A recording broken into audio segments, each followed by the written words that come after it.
Guys, how many of you met a girl that ruined your life in the best way possible? Yeah? You can raise your hand.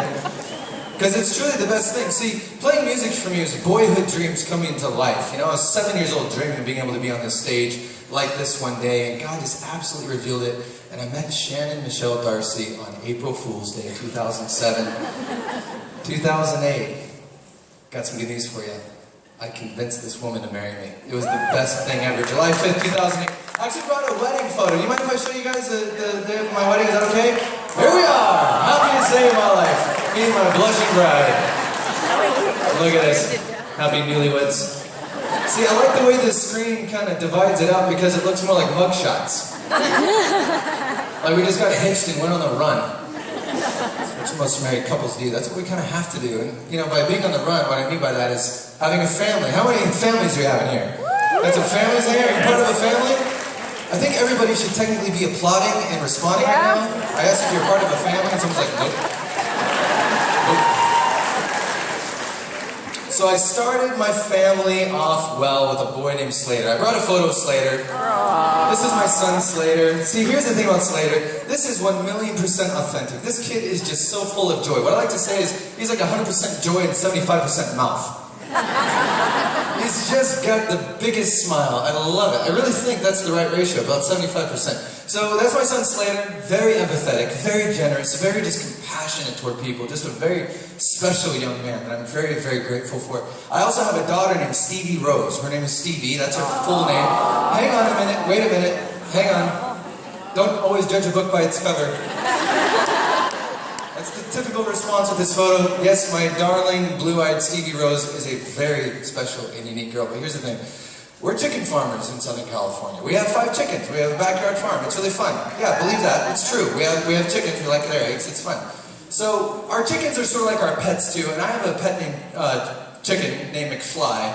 A little ode to Back to the Future, if you know what I'm talking about. So here's the deal. McFly, very special hen. Love this girl.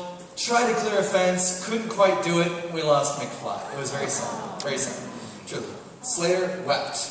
Big, huge tears, very sad, very brokenhearted for me. Stevie walks around, and she looks at me, and she looks at Slater. We're broken, we're sad. Stevie looks at us, and she goes, "We gonna eat it?"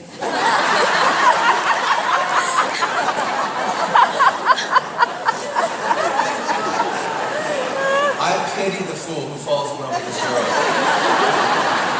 I'm not gonna be the dad, like, with the shotgun at the front door. I'm just gonna put my arm around and be like, bro, when she rips your heart out of your chest and stomps on it, I get it. I'm here for you. Just let me know what you need, man. Just get her home by 8.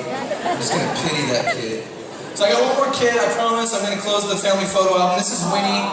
Winnie, oh, my gentle friend. She is the sweetest 18-month-old little crazy kid. I just love it. See, when I started a family, God started revealing extraordinary things about who He is and about what it means to be a parent. Let me ask you a quick question here. How many moms do we have in the house? Raise your hands. Oh, wow. Can you stand up, moms, please? I'm going to put you on the spot for 1 minute. Please, moms, participate in this. Can we please get a huge round of applause for our moms? Please. You work so hard. You sacrifice so hard. You've given up your bodies both inside and out for all of us. We're so grateful for you. You can have a seat. Get comfortable. My wife, my goodness, my wife works 1,000,000 times harder than me. If the tables were turned and I all of a sudden became a mom, I would absolutely be in the loony bin. I promise you that. She just knows how to handle stress. She knows how to handle situations. She knows how to handle 1,000,000 questions at one time, and she knows how to handle me in the midst of all of it. I'm obsessed with my wife. She's the most incredible mom. Now, men, fathers, how many dads do we have in the room? Dude, can I get a show of hands? Okay, boys, stand up, please. Stand up. Round of applause to our dads. Yes.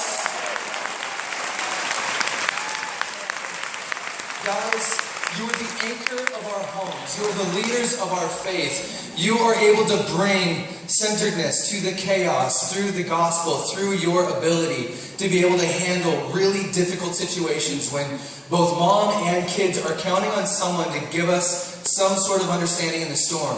We rely on you. and your shoulders are strong because you do carry a lot of weight in this world. Continue to be that for your wives, for your children, and for the sisters in your community, for the brothers in your community. You guys can have a seat. So blessed and honored to be standing with you. You see, the thing for me is being able to play music around the world, being able to travel to, man, what has it been, 25 countries now, every state in this nation, before I even turned 30 years old. All of that was awesome. All of that was fun. Being able to sing songs with you, songs about like what faith can do and about Jesus being our strong tower, and just all these moments where we've really seen ministry happen in our lives. Nothing has been more effective and powerful and earth-shattering for me than having a wife and being able to be a dad and have kids. So the first year of my son's life, I was gone over 200 days that year. And it absolutely shattered me. You know, we're on a tour called Winter Jam. We were, touring the world, doing all kinds of awesome things. God even blessed us with a single that was listened to on the radio more than any other single that year. And yet inside, I was in turmoil. And so I remember sitting in my living room. And I remember being there. It was about 2 or 3 in the morning. I remember having my face buried in my hands, and I was weeping. And I was weeping because I was in this moment of anguish, not knowing what God was doing in my life. I'm sure you've been there before. Both kids, moms, dads, we've all been in those moments in our lives where we go, God, what are you doing? Why am I going through this? Why am I so confused? I feel like I'm in a waiting room even. I'm just waiting for you to show up and just to reveal your plan. Why hasn't healing come yet? Why is my son still astray in the world? Why is our country so divided? Why do I feel so tired and lethargic? Why am I working this job that I don't like? Why? All these questions, perhaps, that we might even be going through right now. But the Lord does meet us, and He will meet you. Just like He did in that living room. You see, this is a very personal story to me. And for a long time I never shared.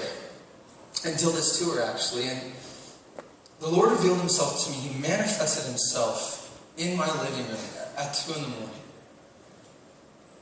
And I remember looking up, and I remember seeing Him. I remember feeling Him. I remember hearing Him. Because He showed up to answer a question. That question was, what am I supposed to do? What am I supposed to do? And He said, son, what do you want to do?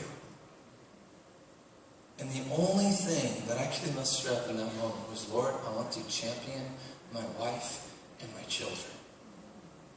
That is what I want to do. And He said, son, that is what you will do.